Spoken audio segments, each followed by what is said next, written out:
اعوذ باللہ من الشیطان الرجیم، بسم اللہ الرحمن الرحیم۔ یہ سورہ بقرہ کا 5واں رکوع ہے، آیت نمبر 40 ہے۔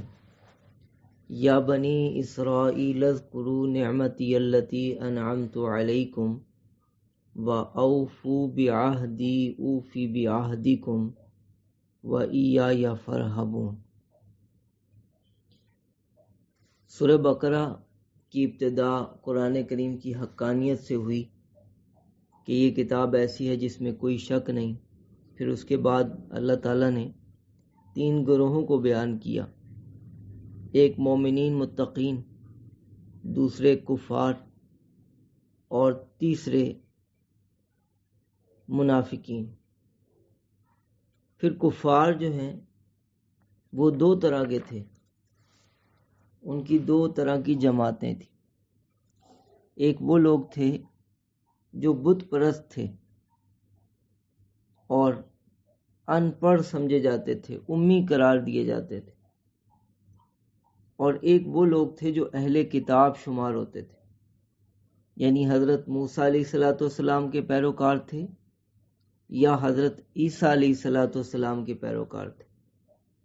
یہود اور نصارہ اہل کتاب شمار ہوتے تھے اور مشرکین مکہ یہ امی اور ان پڑھ شمار ہوتے تھے۔ یہ 2 طرح کے گروہ تھے جو کافر تھے۔ ان آیات مبارکہ میں اللہ تعالیٰ نے اہل کتاب کو خصوصیت کے ساتھ متوجہ کیا ہے، اور آیت نمبر 40 سے لے کے تقریباً اس پارے کے آخر تک ان لوگوں کو خطاب ہے، جس میں ان لوگوں کو اللہ تعالیٰ نے اپنی نعمتیں بھی بیان کی کہ میں نے تم پر یہ نعمتیں فرمائیں، اور ساتھ ہی ان کے برے کرتوتوں پر انہیں تنبیہ بھی فرمائی کہ تم یہ کام کیوں کرتے ہو۔ یہاں سے ابتدا ہو رہی ہے ان اہل کتاب کے ساتھ خطاب کی۔ تو ایک تو دیکھیے کہ خطاب ان کو فرمایا ہے یا بنی اسرائیل کے ساتھ، اے بنی اسرائیل۔ اسرائیل حضرت یعقوب علیہ السلام کا لقب تھا۔ اسرائیل کا مطلب ہوتا ہے عبداللہ، اللہ کا بندہ۔ یہاں پر ان لوگوں کو خطاب یوں نہیں کیا گیا یا بنی یعقوب، بلکہ یا بنی اسرائیل کے ساتھ خطاب کیا گیا کہ اے اللہ کے بندے کی اولاد، یعنی تاکہ ان کو اس بات کی طرف رہنمائی کی جائے کہ ہم لوگ تو ہیں ہی اللہ کے بندے اور اللہ کے بندے کی اولاد ہیں، ہمیں کفر و شرک کی طرف نہیں جانا چاہیے اور ہمیں غلط روش اختیار نہیں کرنی چاہیے، بندگی پر ہی آنا چاہیے، کیونکہ ہمارے جو والد تھے ان کا مشہور لقب تھا اسرائیل، عبداللہ، اللہ کا بندہ۔ اور پھر یہ جو پہلی 7 آیات ہیں، یعنی آیت نمبر 40 سے جو 7 آیات ہیں، ان میں اسی خطاب کا خلاصہ اور اجمال ہے۔ جو بنی اسرائیل کو آگے تفصیلی خطاب آ رہا ہے نا، تو اس 5ویں رکوع میں اس پوری تفصیل کا اجمال ہے۔ ان میں سے بھی پہلی 4 آیات میں ان کو ایمان کی دعوت دی گئی، اور اگلی جو 3 آیات ہیں ان میں انہیں اعمال کی دعوت دی گئی۔ تو دیکھیے یہ 4 آیات، ان میں ایمان کی دعوت ہے۔ آیت نمبر 40، یا بنی اسرائیل اذکروا نعمتی التی انعمت علیکم، اے بنی اسرائیل میری ان نعمتوں کو یاد کرو جو میں نے تم پر فرمائیں۔ بنی اسرائیل پر اللہ تعالیٰ کی بے شمار نعمتیں، اللہ تعالیٰ نے یکے بعد دیگرے کئی انبیاء علیہ السلام ان میں بھیجے، اپنی بڑی اعلیٰ درجے کی کتاب تورات ان پہ نازل فرمائی، ان کی طرف سے جو جو تقاضے آتے تھے اللہ تعالیٰ پورے فرماتے تھے، اور بنی اسرائیل کو اللہ تعالیٰ نے امت محمدیہ کے علاوہ ان سے پہلے سب جہان والوں پر ایک بڑی فضیلت اور برتری عطا فرمائی تھی۔ امت محمدیہ کی تو بات کچھ اور ہی ہے، لیکن امت محمدیہ کے علاوہ جو دوسری امتیں تھیں ان پر ان کو بڑی فضیلت سے نوازا۔ یہ جو تقاضے کرتے پورے کیے جاتے، اور ان پر اللہ تعالیٰ کی کتاب تورات نازل ہوئی۔ اللہ تعالیٰ نے ان میں بے شمار انبیاء بھیجے، اور اللہ تعالیٰ نے انبیاء علیہ السلام کے علاوہ کئی ربانیین جو اللہ کے بڑے نیک بندے تھے وہ بھی بھیجے۔ تو خطاب کر کے فرماتے ہیں میری نعمتوں کو یاد کرو جو میں نے تم پر فرمائی، اور میری نعمتوں کو یاد کر کے مجھے یاد کیا کرو۔ یہ تو خطاب یہود کو ہے، بنی اسرائیل کو ہے، لیکن امت محمدیہ کو جب اللہ تعالیٰ نے خطاب کیا تو فرماتے ہیں فَاذْكُرُونِی أَذْكُرْكُمْ، تم مجھے یاد کرو میں تمہیں یاد کروں گا۔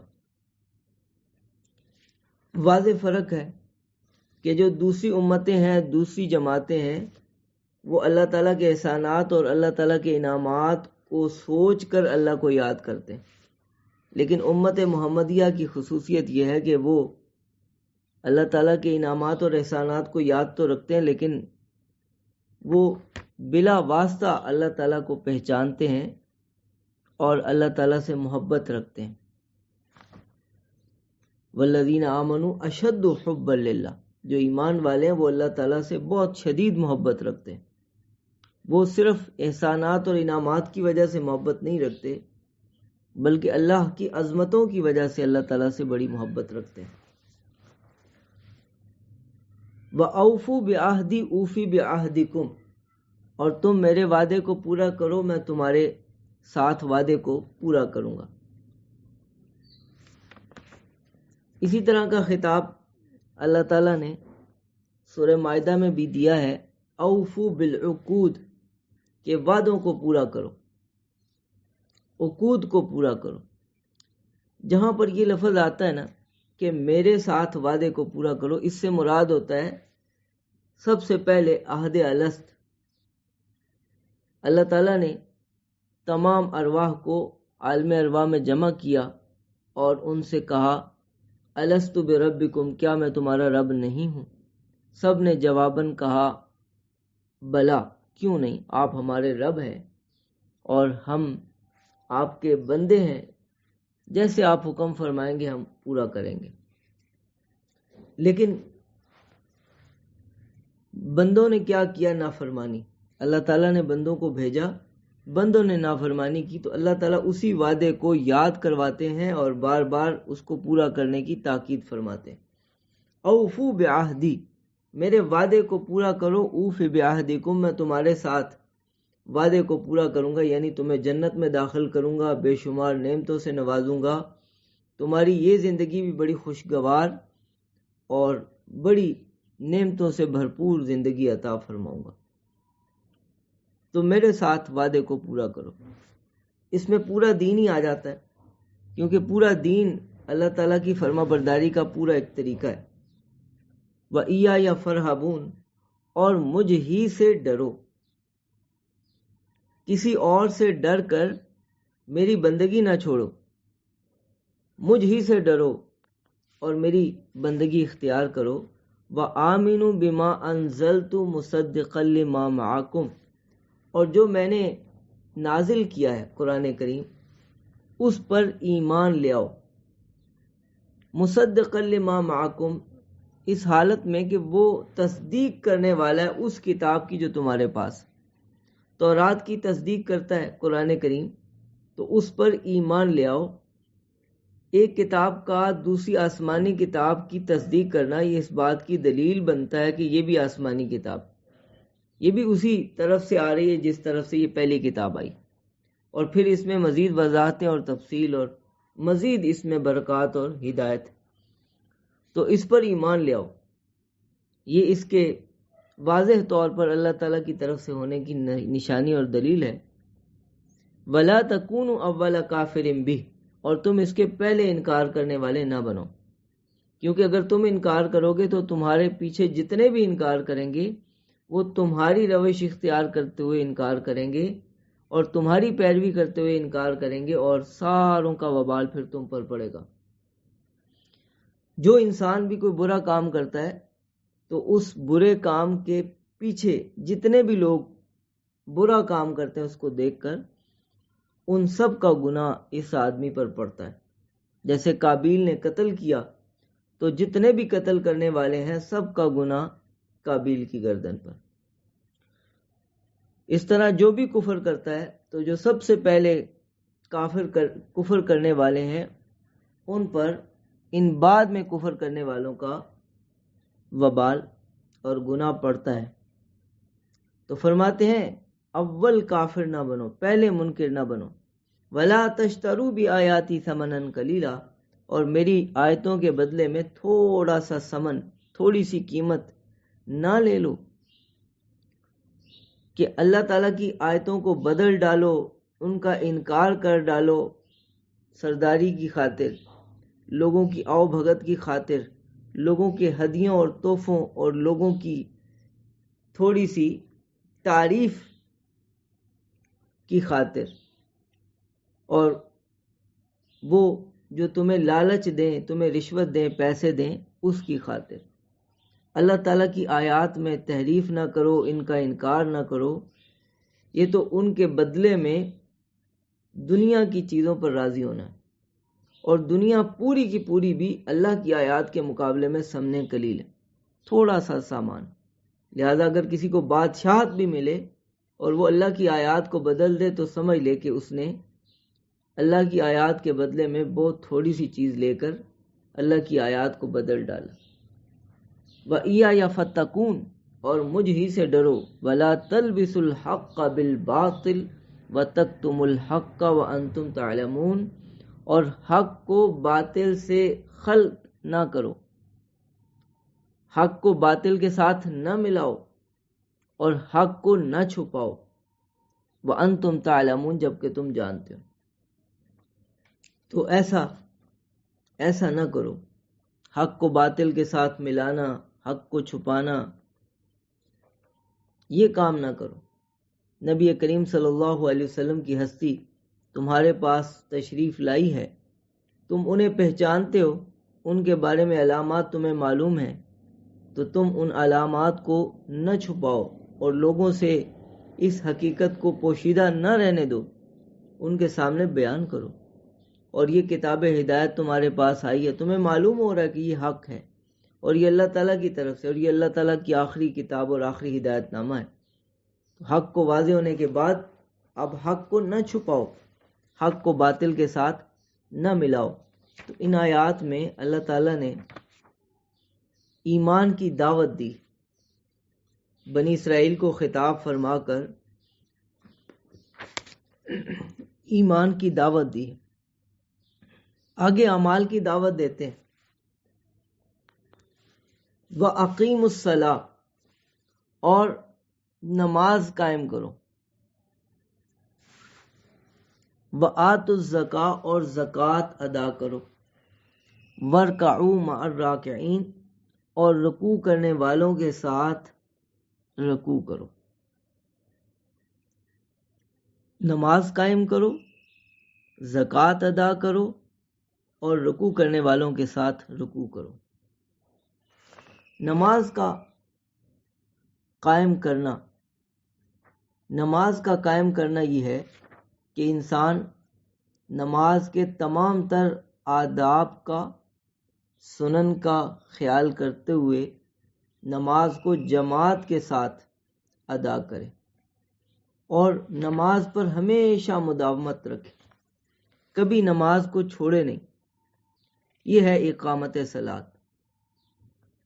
کبھی نماز پڑھ لی، کبھی چھوڑ دی، بغیر خشوع خضوع کے، بغیر دھیان کے، جلدی سے، آداب اور سنن کی رعایت نہیں، یہ اقامت صلاۃ نہیں۔ نماز قائم کرو اور زکوٰۃ ادا کرو۔ نماز ایک بدنی عبادت ہے، تمام بدنی عبادات بھی اس کے ذیل میں آ جاتی ہیں۔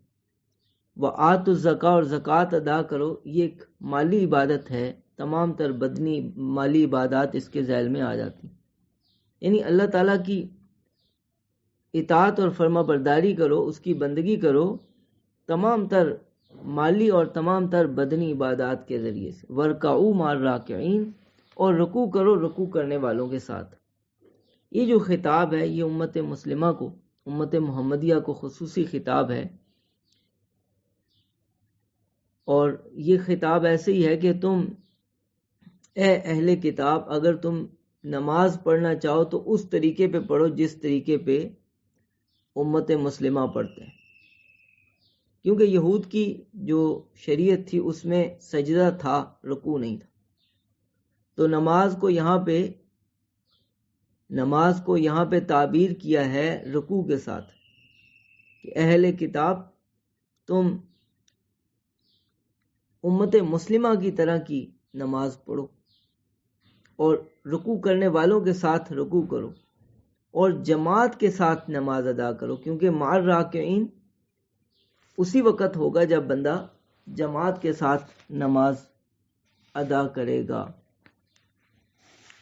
جو شخص اذان سنے اور نماز کے لیے مسجد میں نہ جائے تو اس کی نماز نہیں ہوتی، اس کی نماز نہیں ہوتی۔ نبی کریم صلی اللہ علیہ وسلم نے ارشاد فرمایا، جو شخص اذان کی آواز سنتا ہے اور جماعت کے لیے مسجد میں نہیں جاتا تو اس کی نماز نہیں ہوتی، مگر یہ کہ اس کو کوئی عذر ہو۔ اور اسی طرح ایک حدیث مبارکہ میں آتا ہے، لا صلاۃ لجار المسجد الا فی المسجد، کہ مسجد کے قریب رہنے والے کی نماز مسجد ہی میں ہوتی ہے، مسجد کے علاوہ میں نہیں ہوتی۔ کوئی عذر ہو، بیماری ہے، خوف ہے، یا اور کوئی ایسا مسئلہ ہے، کیچڑ ہے، بارش ہے، تو ان صورتوں میں جماعت ساقط ہو جاتی ہے، اور اس میں بھی کوشش کرنی چاہیے کہ گھر میں جو لوگ موجود ہیں وہ آپس میں جماعت کر لیں۔ بغیر جماعت کے نماز ادا کرنا، بغیر عذر کے، یہ نماز کے ثواب کو بہت کم کر دیتا ہے، اور اس کی نماز کامل نہیں جس نے بغیر جماعت کے نماز ادا کر لی، اور جس نے اس کی عادت بنا لی نماز جماعت کے بغیر ہی پڑھتا ہے، اکیلے پڑھتا ہے، تو اس نے نبی کریم صلی اللہ علیہ وسلم کی سنن ہدا میں سے ایک اہم سنت کو چھوڑ دیا، ایک اہم سنت کو چھوڑ دیا۔ اور یہ بہت نقصان دہ ہے کہ نبی کریم صلی اللہ علیہ وسلم نے جو طریقے ہمیں دیے ہیں اس سے ہٹ کے کوئی طریقہ اختیار کیا جائے یا اس کو مکمل طور پہ چھوڑ دیا جائے۔ تو نمازوں کو جماعت کے ساتھ ادا کرنا، اس کی بڑی اہمیت ہے۔ اَتَأْمُرُونَ النَّاسَ بِالْبِرِّ وَتَنْسَوْنَ أَنفُسَكُمْ، کیا تم لوگوں کو نیکی کا حکم دیتے ہو اور اپنے آپ کو بھولتے ہو؟ وَأَنْتُمْ تَتْلُونَ الْكِتَابَ، جب کہ تم کتاب اللہ کی تلاوت بھی کرتے ہو۔ افلا تعقلون، کیا تم اتنی بات بھی نہیں سمجھتے؟ کتاب اللہ سے مراد یہاں پر تورات ہے، کہ تورات کو تم پڑھتے ہو، اور اس میں بھی یہ بات بڑی وضاحت کے ساتھ آئی ہے کہ انسان کو چاہیے کہ جو واعظ و نصیحت کرے اس پر خود عمل بھی کرے۔ اس کا شان نزول یہ ہے کہ بنی اسرائیل کے بعض علماء ایسے تھے کہ وہ اپنے قریبی رشتہ داروں کو جو مسلمان ہو گئے ان سے خفیہ طور پہ یہ کہتے کہ بے شک حضرت محمد صلی اللہ علیہ وسلم اللہ تعالیٰ کے رسول ہیں اور تم ایمان لے آئے ہو، مسلمان ہو گئے، تم نے بہت اچھا کیا، اب اس پہ قائم رہنا، ہم تو کسی مصلحت کی وجہ سے اسلام قبول نہیں کر پا رہے، لیکن تم اس پہ جمے رہنا اور ڈٹے رہنا، یہ تمہارے لیے بہت بڑی خیر کا سبب بنے گا۔ انہیں سمجھاتے تھے اور خود ایمان نہیں لاتے تھے، اسلام قبول نہیں کرتے تھے۔ تو اللہ تعالیٰ نے ان لوگوں کو ملامت کی کہ تم لوگوں کو نیکی کا حکم دیتے اور خود اپنے آپ کو بھولتے ہو، جبکہ تم کتاب اللہ کی تلاوت کرتے رہتے ہو اور اس میں بے عالم بے عمل کی مذمتیں بیان ہوئی ہیں۔ افلا تعقلون، کیا تم سمجھتے نہیں؟ گویا اس میں اس بات کا بیان ہے کہ انسان جو بیان کرے لوگوں کو، اس پر خود عمل بھی کرے، اور یہ انسان کو اس کا ضمیر بھی اس کا تقاضا کرتا ہے کہ میں جو لوگوں کو کہہ رہا ہوں مجھے خود بھی اس پر عمل کرنا چاہیے۔ لیکن اس کا یہ مطلب نہیں کہ کوئی آدمی بعمل نہیں ہے تو اس کو دعوت ہی نہیں دینی چاہیے، بلکہ ضرور اس کو دعوت دینی چاہیے۔ اگر کسی کو کسی عمل کی توفیق نہیں ہو رہی، وہ دوسروں کو دعوت دینے سے نہ رکے۔ بہت ممکن ہے کہ اسے اس پر عمل کرنے کی توفیق ہو جائے اور اس کی وہ کوتاہی زائل ہو جائے۔ تو اس میں اس بات کا بیان ہے کہ دعوت دیتے ہو تو عمل بھی کرو۔ اس بات کا بیان نہیں ہے کہ اگر تم عمل نہیں کر سکتے تو دعوت نہ دو۔ یہ دو الگ الگ چیزیں۔ آگے فرماتے ہیں وَاسْتَعِینُوا بِالصَّبْرِ وَالصَّلَاةِ، صبر اور نماز کے ذریعے سے مدد حاصل کرو۔ صبر یعنی تم ایمان لانا چاہتے ہو تو ایمان لانے کے لیے، ایمان لانا تمہیں دشوار محسوس ہو رہا ہے، معلوم ہو رہا ہے، تو ایمان لانے کے لیے تم صبر اور نماز سے مدد حاصل کرو۔ کیسے؟ کیونکہ صبر جو ہے، صبر کہتے ہیں خواہشات سے رکنا، اپنی لالچ کو ختم کرنا، نفسانی خواہشات کو کم سے کم کرنا۔ جو بندہ اپنی خواہشات کو کم کرے گا، ظاہری بات ہے اس کے دل سے مال کی محبت اور دنیا کی بکت کم ہو جائے گی، کیونکہ مال کی محبت اسی لیے ہوتی ہے کہ انسان اپنی خواہشات بڑھا لیتا ہے۔ تو جب خواہشات کو کم کر لے گا تو مال کی محبت کم ہو جائے گی۔ تو صبر کے ذریعے سے خواہشات بھی ختم، مال کی محبت ختم، دنیا کی ہوس اور حرص ختم۔ اور نماز کے ذریعے سے بھی مدد حاصل کرو، کیونکہ نماز انسان میں عاجزی لے کے آتی، انسان میں تواضع پیدا کرتی۔ نماز کے ذریعے سے انسان میں اللہ تعالیٰ کی محبت آتی، اللہ تعالیٰ کی بندگی آتی، کیونکہ اس میں قیام بھی ہے، رکوع بھی ہے، سجدہ بھی۔ اور جب اللہ تعالیٰ کی محبت آئے گی اور عاجزی اور انکساری آئے گی تو حب جاہ یعنی عزت طلب کرنا، یہ خواہش ہوتی ہے انسان میں، عزت طلب کرنا، تکبر، یہ سب ختم ہو جائے گا۔ ایک بندہ بار بار سجدے میں جا رہا ہے، اللہ تعالیٰ کے ساتھ مناجات کر رہا ہے، تو اس کے اندر سے حب جاہ ختم ہو جاتی۔ تو صبر کے ذریعے سے مال کی محبت اور دنیا کی محبت ختم، اور نماز کے ذریعے سے حب جاہ ختم۔ تو جب مال کی محبت بھی ختم ہو جائے گی اور عزت کی طلب، سرداری پھر مطلوب نہیں رہے گی، حب جاہ بھی ختم ہو جائے گی، تو پھر ایمان لانا آسان۔ ایمان لانا چاہتے ہو، دشوار محسوس ہوتا ہے، تو نماز اور صبر سے مدد حاصل کرو۔ وَإِنَّهَا لَكَبِيرَةٌ، اب نماز خود ایک مشکل کام ہے۔ کیوں؟ اس لیے کہ نماز میں چاہیے اللہ تعالیٰ کی طرف دھیان، اور وہ دھیان انسان کا جو دل ہے نا، قلب اسی لیے کہتے ہیں وہ الٹ پلٹ ہوتا رہتا ہے، کبھی ادھر متوجہ ہوگا، کبھی ادھر، کبھی ادھر، کبھی ادھر، کبھی ادھر، مختلف جہتوں میں سوچتا رہتا ہے۔ تو نماز سکون چاہتی، اب یہ ایک مشکل کام ہے، اس لیے اس کو آسان کرنے کا طریقہ بیان کرتے ہیں۔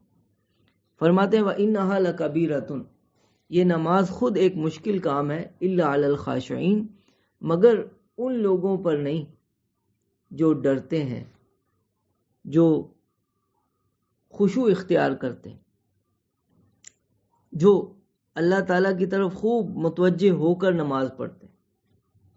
خشوع کیا ہے؟ کہ بندہ اللہ کی طرف کھڑا تو اس کو اللہ ہی کی طرف دھیان رہے، اور نماز کے تمام تر ارکان بڑے سکون کے ساتھ ادا کرے۔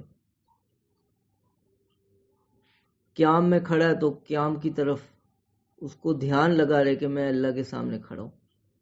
رکوع میں چلا گیا تو اس کو یہ محسوس ہو رہا ہو کہ میں اللہ کے سامنے جھکا ہوا ہوں اور میرا دل بھی اللہ کے سامنے جھکا ہوا ہے اور میں اس وقت اللہ کی عظمت بیان کر رہا ہوں.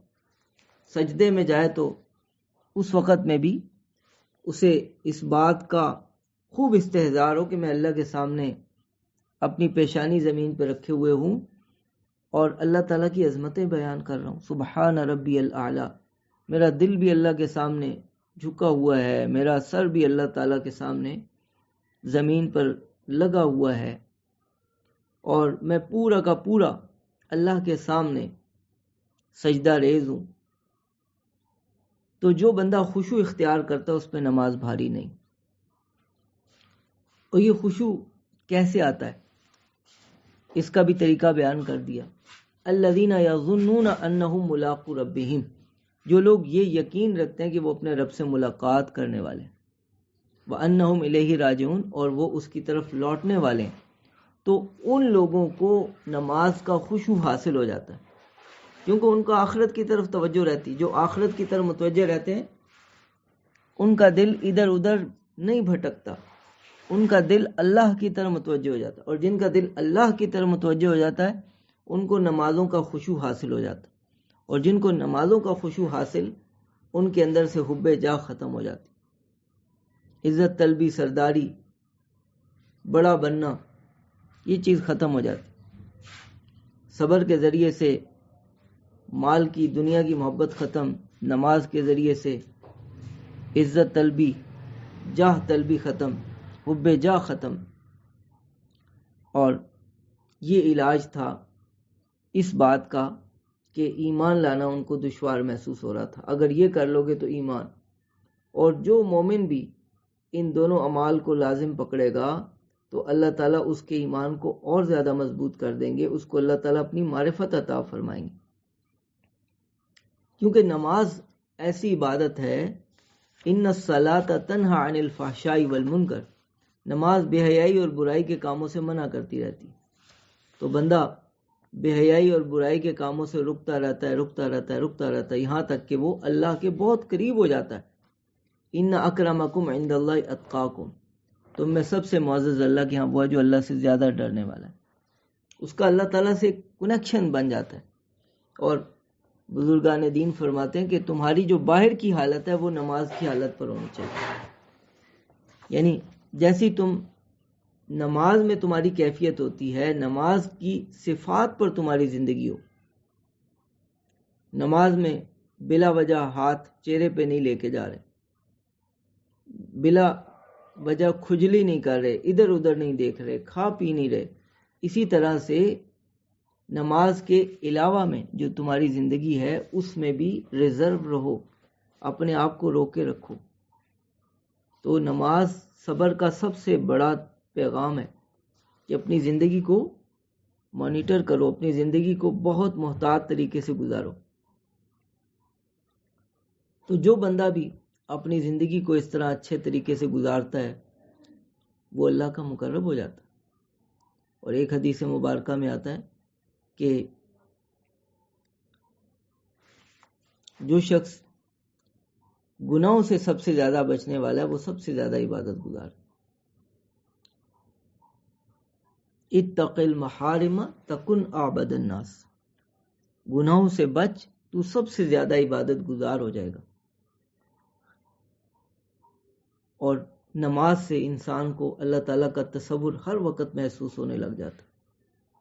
ہر وقت اللہ کی یاد میں بندہ مصروف رہتا ہے. جو زیادہ نمازیں پڑھتا ہے، زیادہ نماز کی طرف متوجہ رہتا ہے اور خشوع خضوع کے ساتھ لمبی لمبی نماز ادا کرتا ہے تو اس کو اللہ تعالیٰ کا دھیان نصیب ہو جاتا ہے. جیسے کہ ارشاد باری تعالیٰ اقیم الصلاۃ لذکری، نماز قائم کرو میری یاد کے لیے، میری یاد کے لیے. اللہ تعالیٰ سے دعا ہے کہ اللہ تعالیٰ ہمیں نمازی بنائے اور نماز کا خشوع خضوع نصیب فرمائے اور صبر کی توفیق عطا فرمائے، جو صبر ہمیں دین پہ مضبوطی سے قائم ہونے کے لیے معاون بن جائے. تو یہ 5واں رکوع مکمل ہوا۔ وآخر دعوانا الحمد للہ رب العالمین۔